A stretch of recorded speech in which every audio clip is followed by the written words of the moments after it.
నమస్తే అండి. మేము కర్ణాటకలో ఉన్న కుక్కే సుబ్రహ్మణ్యం, ధర్మస్థలం, హొరనాడు, అలాగే శృంగేరి ఈ 4 ప్లేసులకి టూర్ వెళ్ళాలనుకుని ప్లాన్ చేసుకున్నాము. అయితే దీనిలో కొన్ని లోపాలు కూడా ఉన్నాయి. మేము ఫస్ట్ టైం వెళ్ళాం కాబట్టి మాకు ఆ ప్లేసుల గురించి ఏమీ తెలీదు. అందుకోసమే నేను యూట్యూబ్‌లో చాలా వీడియోస్ వెతికాను. నాకంత క్లియర్‌గా దేని గురించి అంత వీడియో కరెక్ట్‌గా అనిపియలేదు. అందుకే ఎవరికైనా యూజ్ అయితది. మొత్తం 4 ప్లేసెస్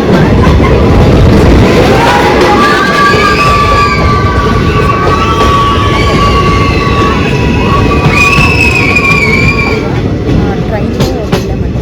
యాక్చువల్‌గా ఓన్ వెహికల్‌లో వెళ్దాం అనుకున్నా కానీ మా కార్‌లో.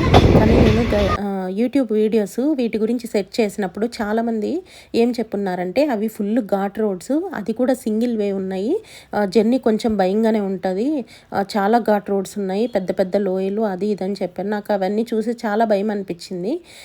అందుకోసమే నేను మా హస్బెండ్‌కి వద్దంటే వద్దు అంత లాంగ్ జర్నీ వన్ వే అంటున్నారు అని చెప్పి నేను ఒప్పుకోలేదు. అందుకే మేము ట్రైన్ బుక్ చేసుకొని వెళ్ళామండి. యాక్చువల్‌గా మేము కర్ణాటకలోనే ధార్వాడలో ఉంటాము. మేము హుబ్లీ నుంచి బయలుదేరామండి. హుబ్లీ నుంచి ట్రైన్‌లో బయలుదేరి ఇదిగోండి సుబ్రహ్మణ్య రోడ్డు ఇది. ఫస్ట్ కుక్కేకి చేరుకున్నాము సుబ్రహ్మణ్య రోడ్డుకి. అయితే చాలామంది ఫస్ట్ ధర్మస్థలం, సుబ్రహ్మణ్యం తర్వాత ధర్మస్థలం ఉంటుందండి.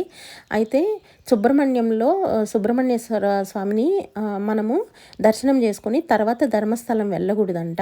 అందుకనే ఫస్ట్ ధర్మస్థలం వెళ్ళి అక్కడ దర్శనం చేసుకొని తిరిగి వచ్చేటప్పుడు సుబ్రహ్మణ్య స్వామిని దర్శనం చేసుకోవాలని అంటారు.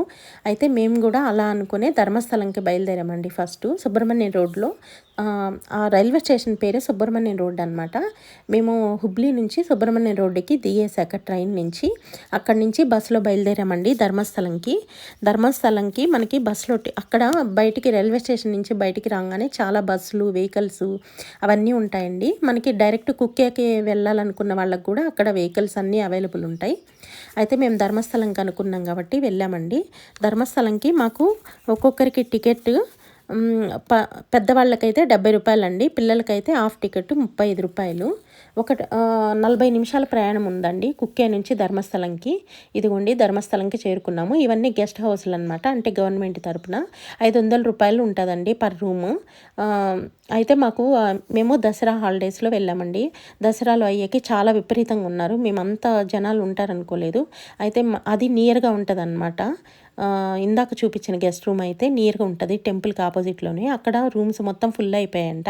అయితే ఇది సాకేత గెస్ట్ హౌస్ అనేసి కొంచెం దూరం ఉంటుంది టెంపుల్ నుంచి, ఒక 15 కిలోమీటర్లు. ఇక్కడికి వెళ్ళమని చెప్పారు, దొరకవచ్చు అక్కడికి వెళ్ళండి అని. అయితే ఇక్కడికి వచ్చాము. మాకైతే రూమ్ దొరికిందండి. ఇదిగోండి ఇది రూము. సింగిల్ రూమే ఉంటాయండి అన్నీ ఇలాగే. 2 బెడ్లు, ఇవన్నీ సిమెంట్తో కట్టినవండి, దిమ్మెల్లాగుంటాయి. వాటిపైన ఒక చాప్ ఇస్తారు, 2 పిల్లోస్ ఇస్తారు, అంతే సింపుల్గా ఉంటుంది. అయితే ఇక్కడ వెళ్ళినప్పుడు ఏంటంటే మనకి పైన కావాలి, వ్యూ బాగుంటుంది అని చెప్పేసి అడిగితే మాకు 4th ఫ్లోర్ ఇచ్చారండి. మనం అడిగితే ఇస్తారు, లేదంటే ఎక్కడంటే అక్కడ వాళ్ళ ఇష్ట ప్రకారం ఇచ్చేస్తారు. తర్వాత ఇంకొకటి ఏంటంటే ఇక్కడ రూమ్ కాస్ట్ వచ్చేసి రూ. 500, రూ.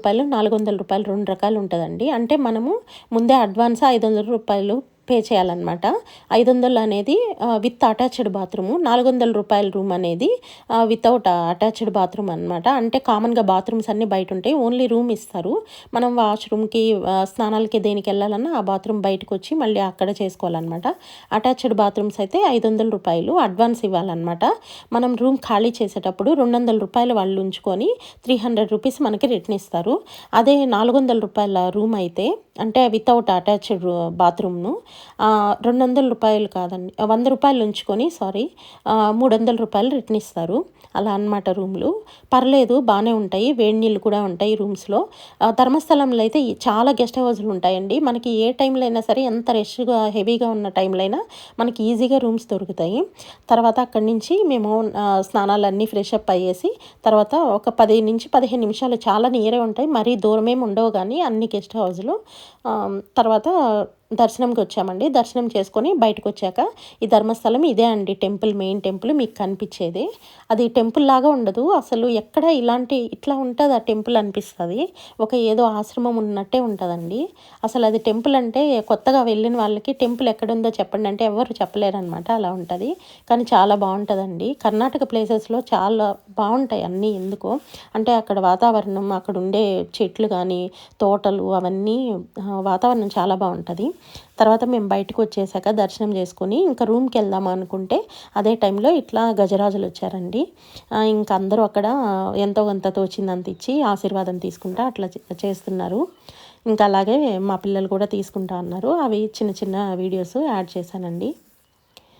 అయితే కొంచెం ప్లాన్ చేసుకోవడానికి మాత్రం ఓన్ వెహికల్ తీసుకోవడమే బెటర్ అండి.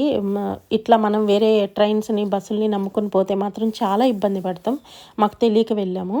తర్వాత ఇదిగోండి రూమ్లో నుంచి 4th ఫ్లోర్ నుంచి ఇది వ్యూ అనమాట. ఇక్కడ మొత్తం పామాయిల్ తోటలు ఇవన్నీ చాలా విరివిగా ఉన్నాయి. రూమ్స్ అయితే పర్లేదండి, అంటే గవర్నమెంట్ తరఫున అంతా తక్కువకి ఇస్తున్నారు కదా. ప్రైవేటివి కూడా ఉంటాయండి, కాకపోతే ఇవే మనకి సరిపోతాయి. మనం ఉండే ఒక్క పూట కోసం మళ్ళీ అంతంత వేలు పెట్టాల్సిన అవసరం లేదని. తర్వాత మేము ఇక్కడి నుంచి శృంగేరి అలాగే హొరనాడుకి ప్లాన్ చేసుకుంటున్నాము. దానికోసం నెక్స్ట్ డే ఎర్లీ మార్నింగ్, ఆ నైట్ దర్శనం అయిపోయాక ముందు రోజు మేము వెళ్ళి రూమ్కి వెళ్ళి రెస్ట్ తీసుకొని ఎర్లీ మార్నింగ్ 6 కల్లా మళ్ళీ లేచి వెళ్ళేసి ఇక్కడ ధర్మస్థలంది మెయిన్ ఆర్చ్ గేట్ ఉంటుందండి, అక్కడికి వెళ్తే మళ్ళీ మనకి బస్సులు వెహికల్స్ అన్నీ దొరుకుతాయి మనం ఎక్కడికి వెళ్ళాలన్నా కూడా.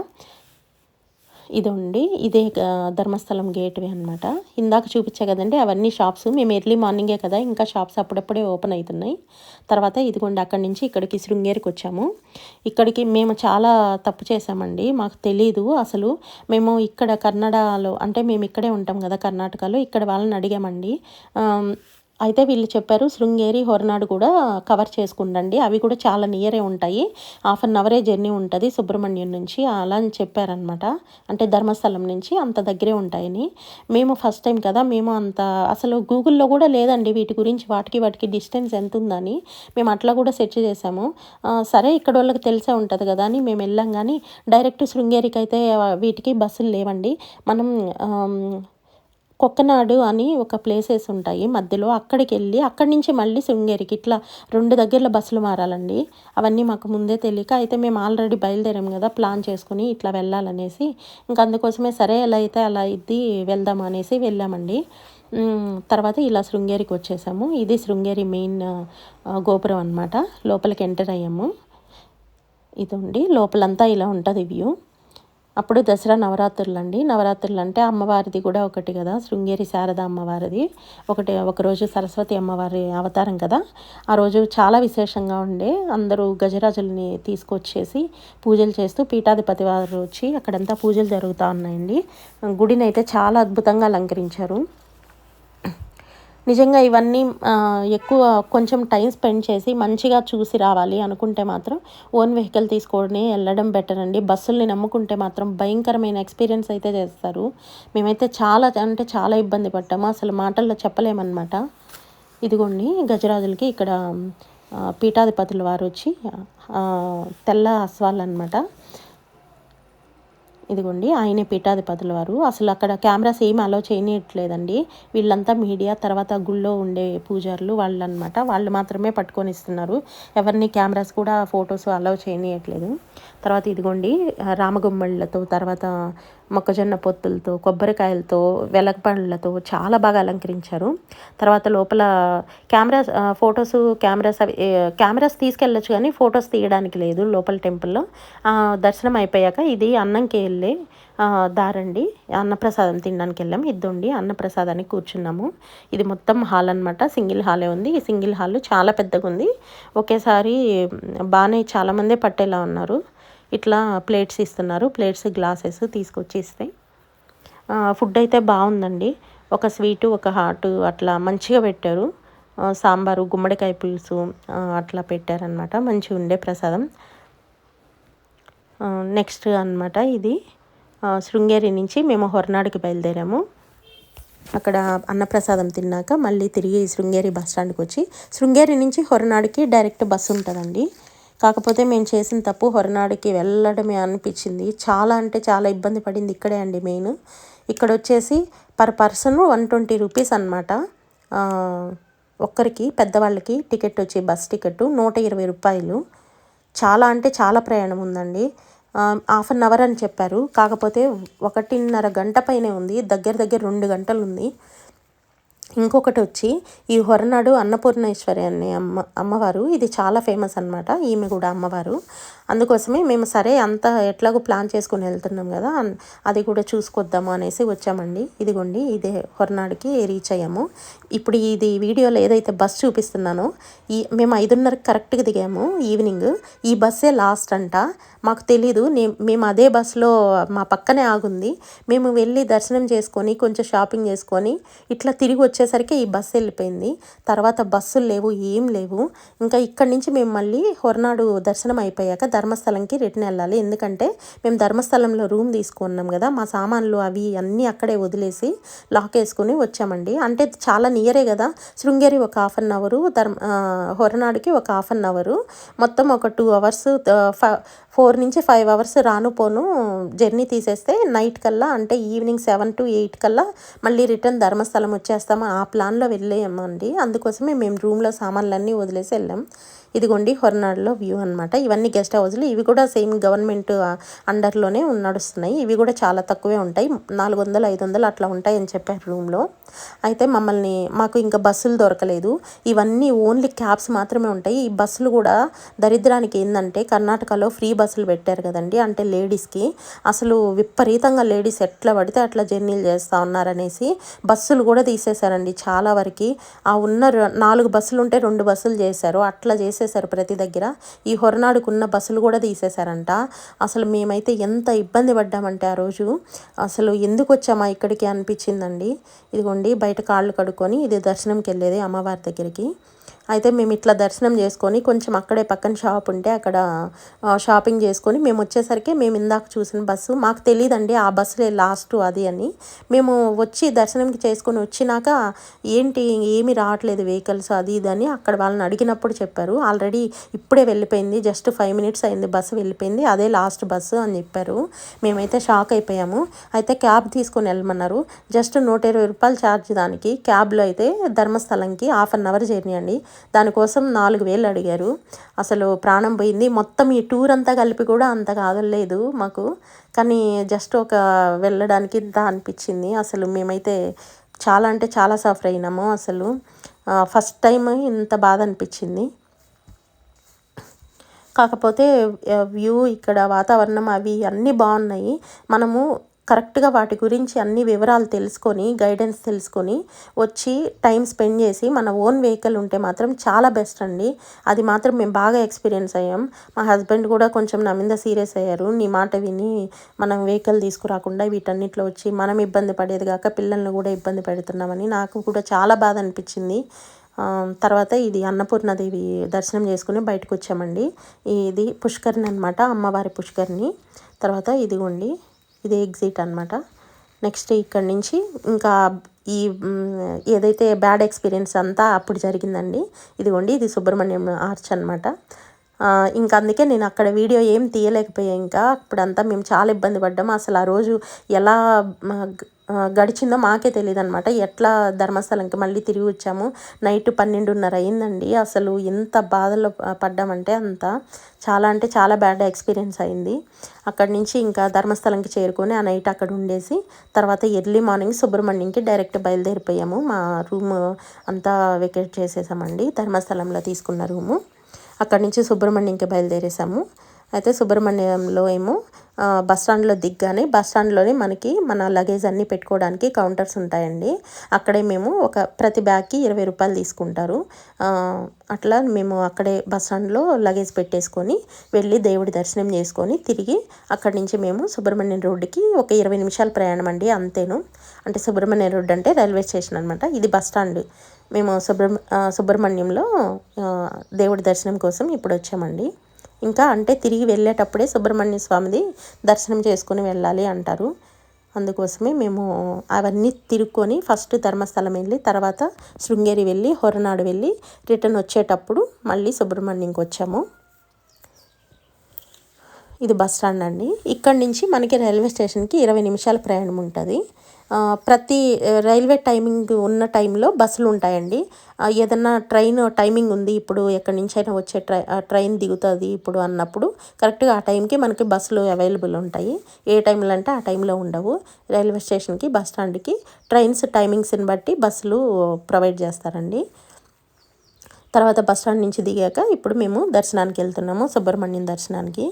ఈ సుబ్రహ్మణ్యంలో కూడా అండి మేము మా జీవితంలో ఎన్నో టెంపుల్స్కి వెళ్ళాము, అన్నదానం తిన్నాం. కానీ నిజంగా చెప్తున్నా, ఎవరేమనుకున్నా చాలా అంటే చాలా బ్యాడ్ ఎక్స్పీరియన్స్ అండి. ఇక్కడ కూడా అన్నం ఎట్లా పెడుతున్నారంటే అసలు ఇట్లా విసిరి కొడుతున్నారండి. కొంచెం కూడా రెస్పెక్ట్ లేదు అన్నం పైన. అన్నదానంకి వెళ్ళినప్పుడు అసలు విస్తరాకులు వేసి కింద కూర్చుంటాము కదా, విస్తరాకులు వేశారు. అసలు వాళ్ళు నిల్చునే ఉన్నారండి. నిల్చుని ఇట్లా ఇసిరిసిరేస్తున్నారు అన్నం. కానీ అసలు ఇట్లా పెడతారా అన్నంని? ఎంత పవిత్రంగా చూడాలి. ఇలాంటి టెంపుల్స్లోనే ఇలా పెడితే అసలు ఏంటి అనిపించింది. చాలా అంటే చాలా బాధ అనిపించింది. తర్వాత ఇది లోపల అనమాట. మేము దర్శనం చేసుకొని వచ్చేసాము. ఆ లోపల ప్రసాదం కౌంటర్స్ అవన్నీ లోపల టెంపుల్ వ్యూ అండి. తర్వాత ఇదిగోండి, ఇదే మేము అన్నంకి వచ్చిందనమాట. సుబ్రహ్మణ్యంలో ఇట్లా విస్తరాకులు వేసి పచ్చడి వేసిపోయారు. తర్వాత విసిరిసిరి కొడుతున్నారండి. అసలు నేను ఇంత బ్యాడ్ ఎక్స్పీరియన్స్ అన్నం విషయంలో ఎక్కడా చూడలేదు. హోటల్స్లో డబ్బులు తీసుకొని పెట్టేవాళ్ళు కూడా ఇట్లా పెట్టారేమో, అసలు ఫ్రీగా పెట్టేవాళ్ళు కూడా పెట్టరు కూడా. భగవంతుడి ప్రసాదం అని చెప్పి అందరూ జస్ట్ ఇట్లా ఒక ఏదన్నా పొంగలి అట్లా చేత్తో చిన్న బౌల్లో ఇచ్చినా హ్యాపీగా తింటారండి దేవుడి ప్రసాదం అని. ఇట్లా అన్నం అని చెప్పి పెట్టి ఇట్లా ఇసిరడం అయితే అస్సలు నచ్చలేదు. ఇసిరిసిరేస్తున్నారండి అసలు. చాలా అంటే చాలా వరస్ట్ అనమాట. అసలు అన్నంని ఎంత పవిత్రంగా చూడాలి, కానీ అట్లా చేస్తూ ఉన్నారంటే చాలా బాధ అనిపించింది. నెక్స్ట్ ఇదిగోండి, మేము అంతా దర్శనం అయిపోయి అన్నం తిన్నాక ఇక్కడ సుబ్రహ్మణ్యంకి లెఫ్ట్ సైడ్లో ఒక పార్క్ ఉంటుందండి. చాలా ఫేమస్ ఆ పార్కు. చాలా బాగుంటుంది, చాలా పెద్దది అనమాట. అందుకే పిల్లల్ని తీసుకెళ్తే కాసేపు ఆడుకుంటారని వెళ్ళాము. ఇది గోశాల అనమాట. ఈ గోశాల ఏంటంటే సుబ్రహ్మణ్యంలో కాలసర్ప దోషాలని చేస్తారు. అది ఎంతమందికి తెలుసో తెలియదు, కానీ ఇవి ఆన్లైన్లో బుక్ చేసుకోవాలండి. మనం డైరెక్ట్ వెళ్ళా కూడా టికెట్స్ దొరుకుతాయి, కానీ ఆన్లైన్లో చేసుకోవడం బెటరు. 4200 రూపాయలు ఏమో ఉంటుంది.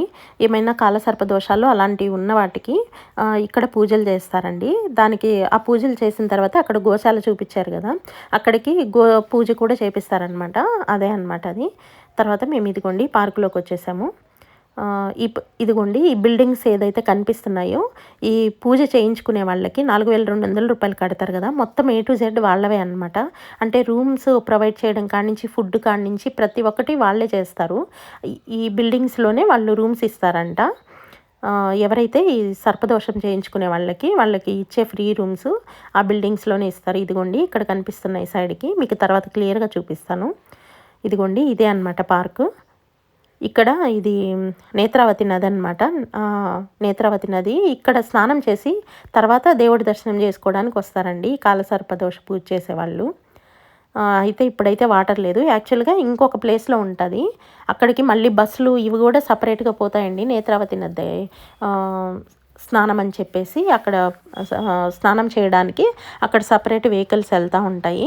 మేమైతే అక్కడికి వెళ్ళేంత టైం లేదు. ఇంకా మేము చేసుకున్న ప్లాన్ ప్రకారం మేము టికెట్స్ బుక్ చేసుకున్నాం కాబట్టి. తర్వాత ఇక్కడ ఇద్దండి ఈ సెంటిమెంట్ అనమాట. రాళ్ళ మీద రాళ్ళు పెట్టి చేస్తే ఏదో అంతంత బిల్డింగ్లు కట్టేస్తామని అనుకుంటా ఇట్లా చేస్తుంటారు కదా. తిరుపతి వెళ్ళినప్పుడు కూడా ఇట్లా చేస్తూ ఉంటారు. సేమ్ అలాగే ఇక్కడ కూడా మొత్తం ఎక్కడ చూసినా రాళ్ళు కుప్పలు కుప్పలు పెట్టేస్తున్నారు. ఇదండి చాలా అంటే చాలా బాగుంటుంది వ్యూ. మాత్రం ఎంజాయ్ చేయడానికి కొంచెం ఎక్కువ టైం స్పెండ్ చేయడానికి వస్తే మాత్రం బాగుంటుంది. ఏదో హడావడిగా ఇంకా చేసుకుని వెళ్ళిపోతే మాత్రం మనం అంత ఎక్స్పీరియన్స్ చేయలేమండి.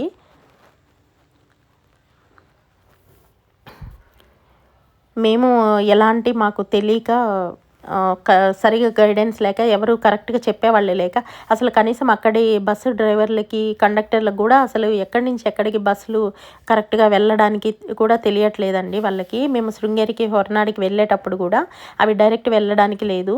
మనం కొట్టిగేర్ అని ఒక బస్సు అదొక ప్లేస్కి వెళ్ళి అక్కడి నుంచి మళ్ళీ బస్సు మారాలండి. డైరెక్ట్ బస్సులు అయితే లేవు. అది కూడా ఎక్కడికి వెళ్ళడానికి కూడా చెప్పట్లేదు ఎవరు, వాళ్ళకే తెలియట్లేదు అనమాట. అందుకోసమే కొంచెం మనం అన్నీ ముందే తెలుసుకుని వెళ్ళడమే కరెక్ట్. అక్కడికి వెళ్తే మాత్రం చాలా ఇబ్బంది పడతాము. అట్లీస్ట్ మేము ఇక్కడ ఉంటున్నాము, మాకు మినిమం కొంచెం లాంగ్వేజ్ ఇక్కడిది వచ్చు కాబట్టి మేము అట్లీస్ట్ సర్వైవ్ అయ్యి అనుకున్నవన్నీ మళ్ళీ ఎట్లాగోలా కంప్లీట్ చేసి వచ్చినాం. కానీ లాంగ్వేజ్ రాకుండా అక్కడ వెళ్ళి మనం ఇవన్నీ చూడాలనుకుంటే మాత్రం ఎలాంటి గైడెన్స్ లేకపోతే చాలా ఇబ్బంది పడతాము. ఓన్ వెహికల్ ఉంటే ఎలాంటి ఇబ్బంది లేదండి, కానీ వెహికల్ లేకుండా ఇట్లా బస్సులు నమ్ముకొని పోతే మాత్రం టార్చర్ అవుతుంది. ఇదే అండి పార్క్. చాలా అంటే చాలా బాగుంటుంది. అసలు ఇక్కడ వెళ్తే ఎంతసేపు అయినా బయటికి రాబుద్ది కాదు. తర్వాత ఇదిగోండి ఈ బిల్డింగ్స్ అనమాట నేను చెప్పింది, కాలసర్ప దోషం చేసుకునే వాళ్ళ కోసం వాళ్ళే ఫ్రీగా ప్రొవైడ్ చేస్తారనమాట. ఫ్రీ అంటే ఇంకా మొత్తం దానిలోనే అన్నీ ఇంక్లూడ్ అనమాట. 4200 రూపీస్ కడతాం కదా, దానిలోనే రూమ్స్ ప్రొవైడ్ చేయడం. 2 days ఉంటుందంట ఆ పూజ. మేమైతే ఆల్రెడీ ఇంతకు ముందే అక్కడ కాళహస్తిలో చేయించుకున్నామండి రీసెంట్గా ఆ పూజలో, అందుకోసమే మేము ఇక్కడైతే ఏం చేయించుకోలేదు. తర్వాత అక్కడ కూడా పార్కులో అంతా ఆడుకున్నాక మా పిల్లల్ని తర్వాత మేము బస్ స్టాండ్కి వచ్చేసి బస్ ఎక్కేసి సుబ్రహ్మణ్యంకి మళ్ళీ రైల్వే స్టేషన్లో వెళ్ళి అక్కడి నుంచి తిరిగి హుబ్లీకి మా ఇంటికి చేరుకున్నాము. Thank you.